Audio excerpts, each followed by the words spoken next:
Hello दोस्तों, this is del Gary. दोस्तों आइए आज हम स्टडी करेंगे बैंक निफ्टी और निफ्टी की। और आज हम ये देखते हैं कि आज किस तरीके का जोन बना हुआ था और हमें किस तरीके से एंट्री मिली है। उससे पहले हम यहाँ पे एक सेटअप देख लेते हैं, उसको एनालिसिस करेंगे हम बैंक निफ्टी में।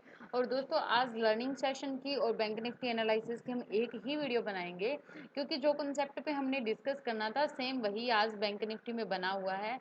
तो क्यों ना हम उसको यहाँ देख भी लेते हैं और उसको अच्छे से समझ भी लेते हैं। अब यहाँ देखिए, जस्ट इमेजिन कि इस तरीके से मार्केट एक जोन के बीच में घूम रही है।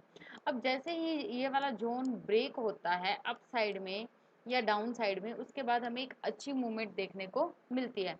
अब जब ये डाउन साइड में इसने मूव कर लिया, मूव करने के बाद एक अच्छा डाउन लेने के बाद ये यहाँ पे कंसोलिडेट हो जाए, मार्केट यहाँ पे कंसोलिडेट हो जाए और कंसोलिडेट होने के बाद फिर से अप निकले, तो ये वाला जो हमारा ट्रेंड है, जस्ट इमेजिन कि ये 100 पॉइंट्स का हमारा ट्रेंड है, तो ये जो वापस जाता है ये हमें 50 पॉइंट्स जाएगा। मीन्स इस ट्रेंड का हाफ, इस ट्रेंड का हाफ अपना क्या रहेगा, यहाँ का टारगेट रहेगा।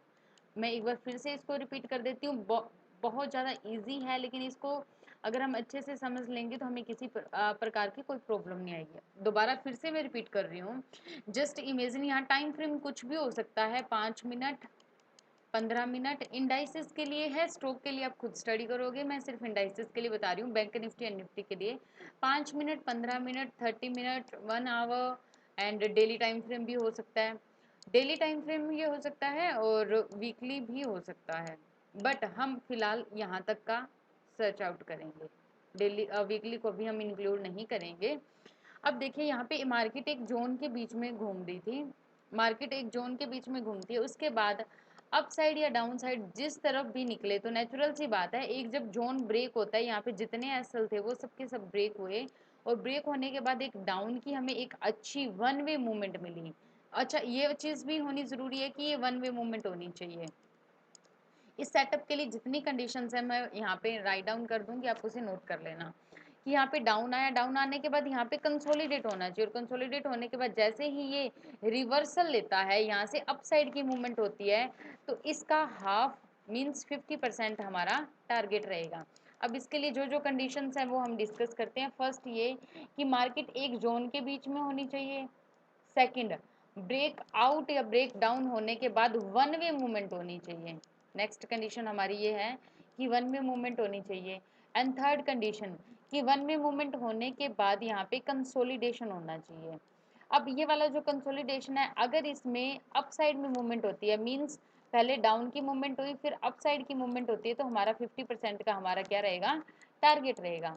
सेम एज ऐसे ही बुलिश मार्केट के लिए भी हमारी सेम यही कंडीशंस रहेंगी।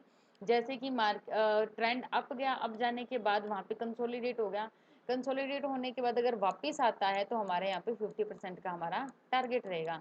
अब हम इसको आज के चार्ट में देखते हैं। आज के चार्ट में एनालिसिस में हमारा सेम यही सेटअप बना हुआ है, तो हम उसको देख लेते हैं। आइए हम चलते हैं बैंक निफ्टी के टाइम फ्रेम पे। अब बैंक निफ्टी में देखिए, bank Nifty, that's a bank Nifty. Bank Nifty में हम निकालते हैं 15 मिनट का टाइम फ्रेम। अब 15 मिनट के टाइम फ्रेम पे देखिए क्या बन रहा है यहाँ पे। 15 मिनट के टाइम फ्रेम पे यहाँ एक जोन बनी हुई है, सेम वैसी ही जोन जैसी हम अभी अभी डिस्कस करके आए हैं। उसमें हमने पेंट में जो भी डिस्कस किया है, सेम वही जोन यहाँ पे बनी हुई है। और इस जोन की जो एक सबसे बेस्ट पॉइंट था वो ये था कि कल की जो हमारी क्लोजिंग है वो यही इसी डाउन में जो हमारी ट्रेंड लाइन है उसी के पास में क्लोज हुआ, तो ये हमारे लिए एक पॉजिटिव सिग्नल था कल ही कि आज मार्केट डाउन आएगी। उसके बाद देखिए, मार्केट ने जैसे ही डाउन का मूवमेंट दिया, डाउन की हमें यहाँ पे एक काफ़ी अच्छी मूवमेंट मिली और ये वाली जो हमारी मूवमेंट है ये हमें 3400 के पास ले आई।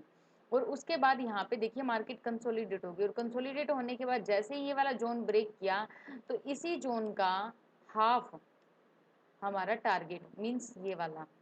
अब हम चलते हैं 5 मिनट के टाइम फ्रेम पे। 5 मिनट के टाइम में हम ये देखेंगे कि हम ये दोनों तरीके की जोन को किस तरीके से ले सकते हैं। इसके लिए फर्स्टली हम ये सारी जो ड्राइंग है उसे हम रिमूव कर लेते हैं। अब आइए हम चलते हैं 5 मिनट के टाइम फ्रेम पे। और 5 मिनट के टाइम फ्रेम पे हम देखते हैं कि कल मार्केट इसी ट्रेंड लाइन के पास में यहीं पे क्लोज हुई है, तो ये हमारे लिए पॉजिटिव सिग्नल्स था। मीन्स कि यहाँ पे जो सेलर्स थे उन्होंने यहाँ से यहाँ तक का ट्रेंड डाउन की तरफ ले आए और लास्ट में वो यहीं आके रुके। उसके बाद देखिए यहाँ पे हमें वन वे मूवमेंट मिली है, मीन्स एक डाउन की कैंडल बनी, डाउन की कैंडल बनने के बाद हल्का कंसोलिडेट, फिर से डाउन, फिर से हल्का कंसोलिडेट एंड फिर से डाउन। अब जो मेन चीज था वो ये था कि अगर 34,400 का पॉइंट अगर निकल जाता है, ये वाला 34,400 का पॉइंट अगर हमारा निकल जाता है, तो उसके बाद हमें बहुत अच्छी मूवमेंट मिलेगी। और इन दो कैंडल्स के अंदर, ऑप्शन के अंदर अगर आप जाके स्टडी करोगे तो आपको पता चलेगा कि इसके अंदर ऑप्शन हमारा काफ़ी अच्छा हमें रिटर्न देके गया है। मीन्स अगर यहीं पे 200 पॉइंट की मूवमेंट हुई है तो ऑप्शन में हमें 170 ऑलमोस्ट पॉइंट की मूवमेंट मिली।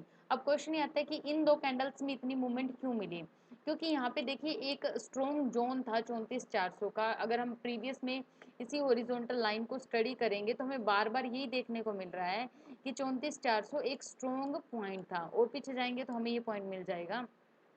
और इसके लिए जो हमारे पास एक और पॉजिटिव पॉइंट था आज, वो ये था कि मार्केट 34,500 के पास ही यहीं पे कंसोलिडेट होगी, 34,550 के आसपास यहीं पे कंसोलिडेट हुई। और कंसोलिडेट होने के बाद यहाँ इन्होंने अपने अंदर जो सेलर्स थे फिर से अपनी एनर्जी भरा, एनर्जी भरने के बाद वो फिर से डाउन आ गई। अब उसके बाद देखिए कि मार्केट यहाँ पे रुक गई, मीन्स यहाँ पे कंसोलिडेट होगी, यहाँ पे मार्केट बिल्कुल कंसोलिडेट है। अब जो मार्केट यहाँ पे बिल्कुल कंसोलिडेट है और उसके बाद देखिए इन्होंने यहाँ पे एक अप ट्रेंड दिया है जो कि काफ़ी अच्छा है, और इस डाउन ट्रेंड का 50% तक ऑलमोस्ट हमें यहाँ पे टारगेट अचीव हुआ, और उसके बाद मार्केट कंसोलिडेशन में यहीं पे क्लोज होगी। ये तो था है अपना बैंक निफ्टी का एनालिसिस। अब कल के लिए अगर हम अपना व्यू बनाएं तो कल के लिए हम किस तरीके से व्यू बना सकते हैं उसको हम देखेंगे। कल के लिए हम फटाफट रेडी हो जाते हैं कि कल के लिए हमें किस तरीके से अपना व्यू को बनाना है। अब एक जो हम जोन देख रहे थे कि जो 15 मिनट का टाइम फ्रेम का जोन है वो अपना ब्रेक हुआ है, राइट। अब ये वाला जोन ब्रेक हुआ, यहीं पे टच किया, टच करने के बाद देखिए ये वापसी का कर रहा है, मीन्स अप साइड का। तो कल का जो हमारा 70% टू 80% का जो व्यू रहेगा वो अप साइड का रहेगा, but we are not sure. हमें सिर्फ प्रिडिक्ट करना है कि ऐसा हो सकता है। देखिए हमें न्यूट्रल रहना है, मार्केट में अप साइड जाए या डाउन साइड जाए हम दोनों तरफ के लिए रेडी रहेंगे। अब अगर कल मार्केट इसी जोन के बीच में ओपन होती है और ओपन होने के बाद इस हाई को ब्रेक करती है, तो फिर हमारे लिए 34,850 का 35,000, 35,200 ये वाले हमारे टारगेट्स निकल के आएंगे। तो ये तो हमें रहना है रेडी अप साइड के लिए। ज़्यादातर जो हम मूवमेंट अप साइड की देख रहे हैं उसके पीछे रीज़न ये है कि लास्ट के सिनेरियो में ये अप साइड में अप जाने के बाद क्लोजिंग इसकी यहीं पे हुई है। तो इसीलिए हम कल ज़्यादातर जो अपना व्यू है वो हम अप साइड का रखेंगे, और डाउन साइड का व्यू हमारी इसी लाइन को, मीन्स 3400 को ब्रेक करने के बाद ही हम सोचेंगे कि ये सब डाउन की मूवमेंट है। अब हम जल्दी से देख लेते हैं निफ्टी का। निफ्टी में मैं आपको एक अच्छी जोन दिखाना चाहती हूँ, इसके लिए हम चलेंगे 30 मिनट के टाइम फ्रेम पे। अब 30 मिनट के टाइम फ्रेम पे हम क्या देख रहे हैं, 30 मिनट के टाइम फ्रेम पे एक सेटअप बन रहा है। उस सेटअप को देखने के लिए आते हैं हम यहाँ पे 1, 2 एंड 3। एंड हर बार क्या होता है कि लो प्रीवियस लो से डाउन आ रहा है, ये देखिए। इट मीन्स कि हम यहाँ पे अगर हम एक ट्रेंड लाइन ड्रॉ करते हैं तो इस तरीके से एक लाइन आ रही है। सेम एज ऐसे ही हम अप साइड के लगाएंगे। अब देखिए जब यहाँ तक मार्केट डाउन आई इस पॉइंट पे, उसके बाद इसने अप साइड का लिया, फिर मार्केट डाउन आई इस पॉइंट पे, फिर से इसने अप साइड का मूव लिया, और आज फिर से मार्केट इस पॉइंट पे आई और आज फिर से इसने अप साइड का मूव लिया। अब हम ये सोच सकते हैं कि मार्केट यहाँ तक तो जाएगी और उसके बाद हो सकता है कि अप साइड में ब्रेक करे या फिर वापस ये एक यू शेप में फिर से ये डाउन आ सकती है। तो इस तरीके से दोस्तों हमें अलग अलग टाइम फ्रेम पे अलग अलग तरीके से हमें स्टडी करते रहना है, जिससे कि नए नए पॉइंट्स निकल के आते हैं। तो निफ्टी एंड बैंक निफ्टी के एनालिसिस में अगर आपको किसी भी प्रकार की कोई भी प्रॉब्लम आई हो तो आप कमेंट सेक्शन में कमेंट कर सकते हैं। अब हम फटाफट देख लेते हैं कि आज मार्केट ने किस तरीके से मूव किया है। अब देखिए ये था हमारा आज का सेटअप। अब आज के सेटअप में हम देख रहे हैं यस यस आज के सेटअप में देखिए कि ये एक हॉरिजॉन्टल लाइन आ रही है प्रीवियस में, इस पॉइंट से मार्केट इसी के पास में ही क्लोज हुई है। और जो अच्छा पॉइंट है वो ये है कि मार्केट अप जाने के बाद यहीं पे क्लोज हुई है, मींस अप साइड में। तो कल के लिए हमारा जो व्यू रहेगा वो अप साइड का ज़्यादा रहेगा, डाउन का कम रहेगा। डाउन का अगर हमें व्यू बनाना है तो 15,650 का जो एक हॉरिजॉन्टल लाइन ये वाला जो स्विंग है इसको क्रॉस करने के बाद ही हम डाउन का व्यू देखेंगे। हो सकता है कल मार्केट गैप देके भी डाउन में या अप साइड में ओपन हो जाए, तो अलग अलग तरीके से हमें देखना है। अब सेम एज जैसा कि हम बैंक निफ्टी में बात कर रहे थे वैसे ही हमें निफ्टी में यहाँ पे मूवमेंट मिली है। डाउन आया, कंसोलिडेट, डाउन, फिर से हल्का कंसोलिडेट, फिर से डाउन। और यहाँ पे देखिए हमें कितनी अच्छी एक ड्रैगन फ्लाई डोजी के रूप में हमें यहाँ पे एक कैंडल दिखी और उसके बाद मार्केट ने काफी अच्छा अप का मूव दिया।